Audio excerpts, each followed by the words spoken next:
నమస్కారం. Welcome to our YouTube channel అనగనగా ఓ కథ. మంచి కథలు వినడానికి మా ఛానల్ని తప్పకుండా సబ్స్క్రైబ్ చేయండి. అలాగే మీ ఫ్రెండ్స్ అండ్ ఫ్యామిలీకి షేర్ చేయండి. బారిస్టర్ పార్వతీశం ఇంగ్లాండ్ ప్రయాణంలో 6వ అంకానికి స్వాగతం. నీ పెట్టె చూస్తే పల్లెటూరని, ఎప్పుడూ దూర ప్రయాణం చేసి ఎరగవని తెలుస్తున్నది. నేను పెట్టెలోకి వస్తుంటే రావద్దనడం చూసి నీవు ఎప్పుడూ రైలు ప్రయాణం చేయలేదని, ఒకవేళ చేసినా ఎప్పుడూ సెకండ్ క్లాస్లో ఎక్కలేదని, ఎప్పుడూ పెద్ద మనుషులతో సంచరించలేదని తెలిసింది. అందుచేత ఇంత పల్లెటూరు వాడవు నిజంగా ఇంగ్లాండ్ వెళ్తున్నావేమో అనుకున్నాను. లేకపోతే నువ్వు కొలంబో వెళ్ళడానికి తగిన కారణం ఏమీ కనిపించలేదు. ఆ పైన నాటుకోడి పెట్ట తలలా ఉన్న నీ తలకాయ చూస్తే నీకు క్రాఫింగ్ అలవాటు లేదని, జుట్టు ఉండేదని, అది ఇవాళే తీసివేయించావని తెలుస్తోంది. కొలంబో దాకానే ప్రయాణమైనట్లయితే జుట్టు తీసివేయించవలసిన అవసరం లేదు. అందుచేత ఇంకా పైకి వెడుతున్నావని రూఢీ చేశాను. ఇంట్లో కూడా చెప్పకుండా వెళుతున్నావని నా అనుమానం. లేకపోతే బొంబాయి వెళ్లకుండా కొలంబో ఎందుకు వెళుతావు? ఏమంటావు? నే చెప్పింది నిజమా అబద్ధమా? ఉన్నమాట చెప్పు, మీ వాళ్లతో చెప్పనులే అన్నాడు.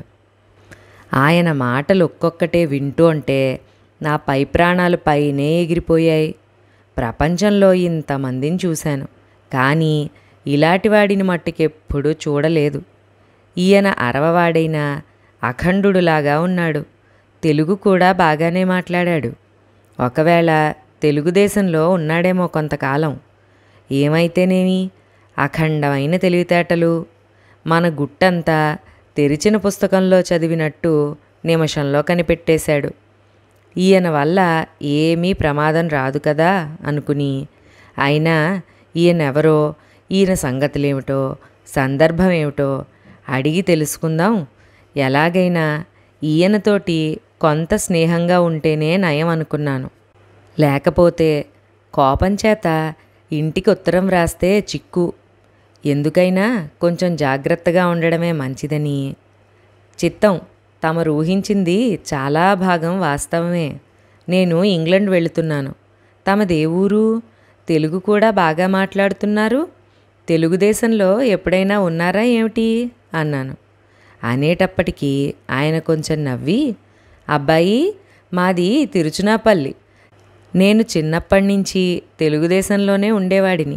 మా తండ్రి స్టేషన్ మాస్టర్ పనిచేసి చాలా కాలం రాజమహేంద్రవరము, నిడదవోలు, ఏలూరు మొదలైన ఊళ్ళల్లో ఉండేవారు. నేను ఇంగ్లాండ్లో చదువుకున్నాను. ఇంజనీర్ పరీక్ష అయ్యి నేను చాలా కాలం మీ ధవళేశ్వరంలోనూ, శెట్టిపేటలోనూ, బెజవాడలోనూ ఉన్నాను. అందుచేత నాకు తెలుగు బాగా అలవాటు అన్నాడు. దానితోటి నా కాళ్ళు చల్లబడ్డాయి. అదివరదాకా తొందరగా కొట్టుకుంటూ ఉన్న గుండె ఒక్క క్షణం ఆగిపోయింది. ఇంకా మా ఇంటి పేరు, మా నాన్న పేరు అడిగి తెలుసుకుని ఇంటికి ఉత్తరం వ్రాస్తాడు.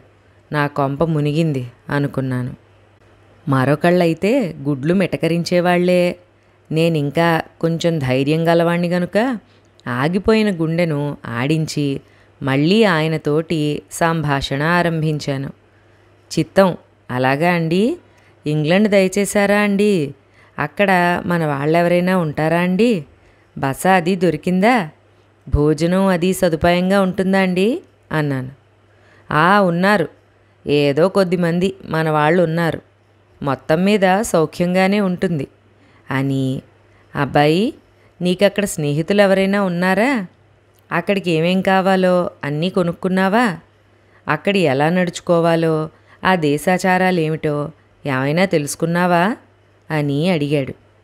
పోనీ పెద్ద మనిషి కదా అని కొంచెం గౌరవంగా మాట్లాడితే నన్ను చిన్న కుర్రాడి కింద కట్టేసి, మాట్లాడితే అబ్బాయి అనుకుంటూ ఏమిటో దర్జాకు పోతాడేమిటి?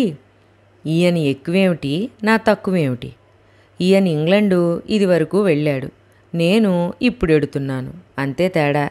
ఈ మాత్రం దానికి నన్ను ఇంత అగౌరవపరచాల్సిన పని లేదు.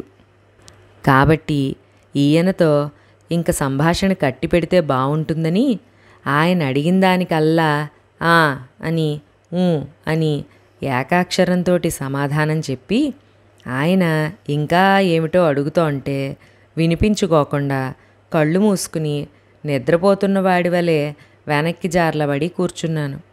దానితోటి ఆయనకి కొంచెం కష్టం అనిపించింది కాబోలు. ఒక్క క్షణం ఊరుకున్నాడు. కానీ పాపం ఎంతసేపు ఊరుకోగలడు? ఆడే నోరు తిరిగే కాలు ఒక్క మాటు ఊరుకోలేవంటారు పెద్దలు. ఆ మాట నిజమే. ఆయన ఒక్క నిమిషం ఊరుకుని, అబ్బాయి పాపం చాలా నిద్రొస్తున్నట్లుంది, పడుకో నాయనా అన్నాడు. ఏమిటి మీ అభిప్రాయం? నేనేమన్నా చంటి పిల్లవాడిని అనుకున్నారా అని అడుగుదాం అనుకుని ఆయనతో అకారణంగా ఘర్షణ ఎందుకని సమాధానం చెప్పకుండా నా బొంత తీసి పక్క వేసుకున్నాను. అది చూసి ఆయన ఊరికే లోపల నవ్వుకోవడం మొదలెట్టాడు. ఎవ్వళ్ళు నవ్వితే లెక్కేమిటి మనకి? నవ్విన వాళ్ళ మూతే వంకరపోతుందనుకుని, పోనీ మనకి మడత మంచం కూడా ఉందని చూపించడానికి అది కూడా పైకి తీద్దామా అనుకుని, అయినా కొంచెం ఇరుగ్గా ఉంటుందేమోనని ఆ ప్రయత్నం మానేసి నా పక్క మీద కూర్చున్నాను. నాయనా, ఈ బొంత నీతో కూడా అడంగుకు తీసుకెళ్తావా అన్నాడు. తీసుకెళ్తాను. తీసుకెళ్ళడానికి కాకపోతే మరి మధ్యదారిలో పారేయడానికి తెచ్చుకున్నానా? ఇందులో తమరంత ఆశ్చర్యపోవడానికి ఏమీ కనిపించట్లేదు అన్నాను. ఆయన నా కేసి సూటిగా చూసి, ఎక్కడైనా పొరపాటును మర్చిపోతావేమో సుమా, ఎక్కడా మరిచిపోకు. ఆ దేశంలో ఏ జమీందారైనా ఇది చూడ్డం తటస్థించి బహుమతి చెయ్యమంటే ప్రాణం పోయినా ఎవ్వళ్ళకి ఇవ్వకు. ఇటువంటివి వాళ్ళకుండవు. అందుచేత చాలామంది అడుగుతారు.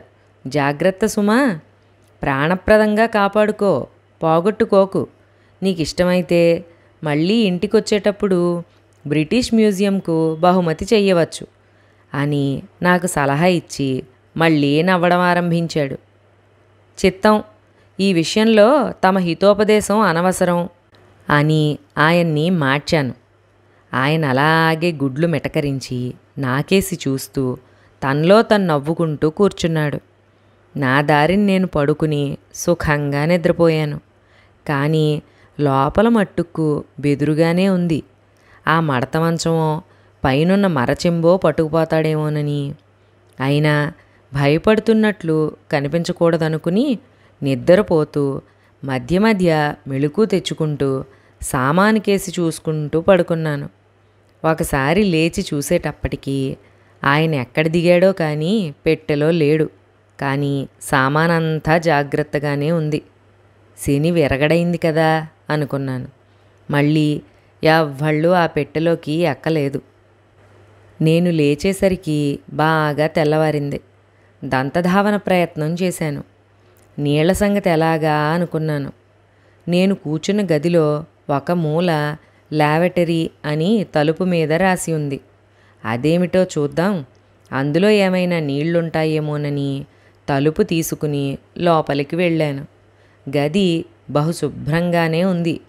గోడకి చిన్న కుళాయి ఉండి ఆ నీళ్లు కింద పడకుండా దాని కింద ఒక చిన్న చక్కని కంచుబూర్లు మూకుడు ఉంది. ఆ పక్కనే మధ్య రంధ్రం ఉన్న కుర్చీపీట ఉంది. ఏ విధమైన దుర్వాసన లేదు. ఏర్పాటంతా చాలా బాగుంది. ఇంగ్లాండ్ నుంచి వచ్చిన తర్వాత మా ఇంట్లో కూడా ఇలాంటి ఏర్పాటు చేయిస్తే బాగుంటుందని నిశ్చయించాను.